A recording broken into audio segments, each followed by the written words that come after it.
Di video ini saya bakal mereview progres investasi saya pribadi di reksadana obligasi atau reksadana pendapatan tetap di aplikasi Bibit selama 8 minggu.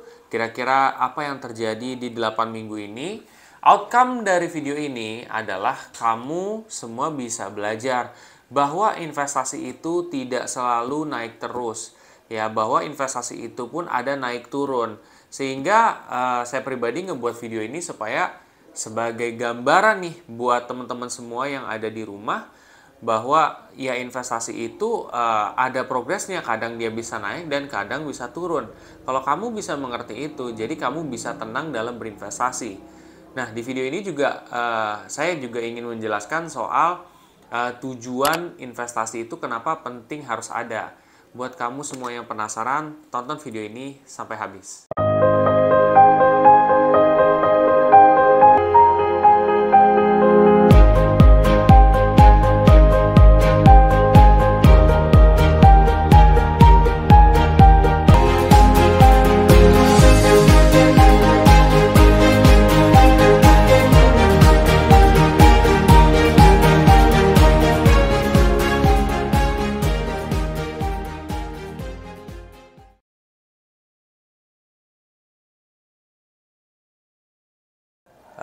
Jadi begini ya sobat investor semua, kita ngomongin soal perjalanan investasi saya pribadi dulu. Siapa tahu dengan kamu bisa melihat perjalanan investasi saya pribadi, kamu jadi bisa mengerti bahwa investasi itu ada naik dan ada turun, dan juga investasi itu nggak selama-lamanya tuh selalu naik gitu ya. Sehingga kalian pun juga bisa paham itu, dan naiknya pun juga bukan yang tiba-tiba drastis, tiba-tiba kalian jadi jutawan seperti itu ya. Jadi benar-benar ada gambaran juga setelah ini. Nah, untuk progres investasi saya pribadi di minggu ke-8 ini sekarang lagi positif dan meningkat, yaitu 0,59%. Kalau kamu amatin misalkan di minggu sebelumnya itu kalau nggak salah sekitar 0,46% gitu ya. Jadi memang sudah ada peningkatan walaupun sedikit ya. Jadi memang ini sesuatu hal yang baik juga. Nah, peningkatan ini juga disebabkan karena memang satu, saya memilih reksadana juga yang obligasi atau pendapatan tetap. Reksadana yang pendapatan tetap itu biasanya dia cenderung lebih stabil. Karena objektif mereka adalah supaya bisa stabil sebenarnya secara rata-rata. Cuman ada beberapa reksadana yang memang dia tuh lebih stabil lagi gitu ya, benar-benar fokusnya lebih stabil kayak gitu. Nah, salah satu reksadana yang diambil gua ini adalah Sukor Invest Stable Fund, yang mana dia lebih stabil. Apakah ada penurunan? Jawabannya ada. Kunci penurunan ataupun naik dalam investasi itu kamu harus lihat daripada top holdings. Kamu lihat top holdings ya. Top holdings itu adalah isi dari reksadana. Jadi naik dan turunnya reksadana kamu itu disebabkan karena top holdings tersebut. Jadi kamu pastikan cek dulu ya top holdings kamu seperti apa. Jadi kamu bisa mengerti kenapa dia bisa naik dan kenapa bisa turun. Oke, di sini sekarang kamu udah ada gambaran kan bahwa ternyata dari lompatan mingguan tersebut tidak terjadi lonjakan yang sangat tinggi kan. Artinya apa? Artinya bahwa investasi itu tidak langsung kamu untung besar gitu, tidak gitu. Semua itu ada proses, dan itu pun kecil-kecil gitu. Jadi ketika kamu paham itu, kamu tidak bisa tertipu dengan investasi bodong. Kamu tidak terbujuk rayu oleh investasi bodong yang pengen dapat untung gede dalam jangka waktu yang singkat. Itu ya teman-teman. Nah, sekarang saya pribadi mungkin akan menjelaskan sedikit soal tujuan investasi. Jadi kalau tujuan investasi itu kan setiap orang beda-beda ya. Misalkan saya pribadi, teman saya, tetangga saya tuh beda-beda kan. Baru pertama kali nih ya, saya pribadi ngomong pakai saya, biasanya kan ngomong gue lo gitu. Coba aja gitu dengan bahasa seperti ini, apakah lebih nyaman kalian gitu ya. Oke, kalau menurut saya pribadi sebenarnya apa ya? Tujuan investasi itu sangat penting ya. Kalau kamu misalkan punya tujuan, kamu akan lebih terarah. Kamu mau kemana, ya jangkanya berapa lama, itu jelas gitu ya. Jadi dengan punya tujuan akan kebantu. Apakah teman-teman semua yang nggak punya tujuan itu berarti salah? Jawabannya adalah tidak. Cuman mungkin kalau dengan ada tujuan akan jauh lebih baik teman-teman semua.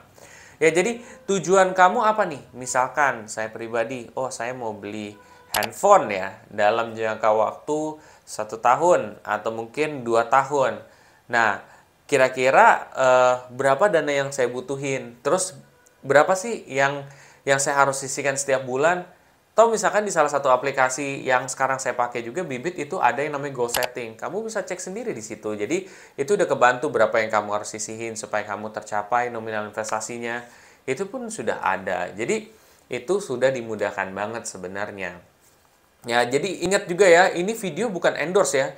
Ini saya omongin bukan endorse. Ini benar-benar ya pure pendapat saya pribadi gitu ya soal aplikasi ini juga. Dan di sini tujuan itu penting, makanya dengan kalian punya tujuan, kamu akan lebih gampang untuk tercapai. Tapi kalau kamu nggak punya tujuan, ya duit itu punya potensi meningkat nggak? Punya gitu. Tetapi kalau misalkan kalian punya tujuan, akan lebih terarah nominal yang harus disisihkan itu berapa gitu untuk mencapai hal tersebut. Kalau enggak ya jatuhnya kayak misalkan, oh saya nih ada rezeki 300.000, ya udah saya sisihin 300. Saya punya rezekinya 200, ya 200 lah. Saya punya rezeki 1 juta, 1 juta. Ya, seperti itu. Jadi itu sama aja. At the end of the day yang penting kan kalian bisa mulai investasi dan memikirkan masa depan juga. Mau caranya seperti apa, punya tujuan atau tidak, itu terserah kalian. Tapi menurut saya baiknya itu ada punya tujuan ya. Supaya kalian tahu arahnya mau kemana. Itu teman-teman semua. Dan di minggu ini pun saya juga top up ya sekitar 100.000 juga, karena minimum investasi di reksadana yang saya pilih itu adalah 100.000. Nah, caranya gimana? Saya tinggal klik top up aja, terus habis itu masukin nominal investasi, pilih mau lewat Bank Jago, GoPay atau apa. Kalau saya kebetulan pakai Bank Jago juga, ya udah deh, tinggal mudah, sisanya udah enak. Jadi udah mulai ke transfer. Nah, nanti biasanya unit reksadana itu akan masuk 2 hari kerja ya, 2 hari kerja. Kenapa butuh 2 hari kerja? Karena memang itu ada prosesnya guys. Dana kamu itu tidaklah disimpan oleh aplikasi, tapi disimpan di bank khusus yang namanya bank kustodian. Nah, bank kustodian itu bank yang memang sudah ditunjuk juga sama OJK. Ya, awalnya mungkin dari rekomendasi manajer investasi, terus juga udah diokekan sama OJK, baru deh. Jadi untungnya adalah dana kamu tidak bisa dimainin oleh si aplikasi maupun si manajer investasi. Jadi kan kamu bisa lebih tenang dalam berinvestasi. Dan mudah-mudahan dengan adanya video ini kamu jadi bisa mengerti soal investasi juga ya, bahwa tujuan itu tetap penting kamu punya gitu. Dengan kamu punya tujuan, kamu bisa lebih terarah, nominalnya berapa, jangka waktunya seperti apa, dan kamu bisa tercapai. Itu kan sebenarnya impian kita juga, asik. Nah, terus juga di sini kamu juga bisa belajar bahwa investasi itu tidak selama-lamanya naiknya kenceng sekali. Ada yang naiknya perlahan gitu. Ada yang dia turun dulu. Itu adalah sesuatu hal yang kamu mesti pelajarin buat investor pemula. Nah, oke, buat teman-teman semua yang setelah ini merasa video singkat ini dapat membantu pengetahuan teman-teman semua soal investasi dan ingin membantu channel ini untuk naik lebih besar, kamu bisa bantu share aja video saya ini. Harapan saya adalah banyak orang yang bisa termotivasi untuk mulai berinvestasi dan memikirkan masa depan kalian. Dan ingat, ini juga investasi yang sudah terdaftar dan diawasi oleh OJK. Itu ada juga, kamu bisa cek di website OJK-nya, Bibit ya, itu sudah terdaftar dan diawasi OJK. Nah, buat kamu semua yang setelah ini ingin ya mulai berinvestasi di Bibit dan juga kalian menggunakan Bank Jago ya, untuk untuk nyimpan dana kalian ya, untuk mungkin dana darurat kalian atau seperti apa, kamu bisa pakai aja kode referral saya pribadi, ada di kolom deskripsi di bawah ini.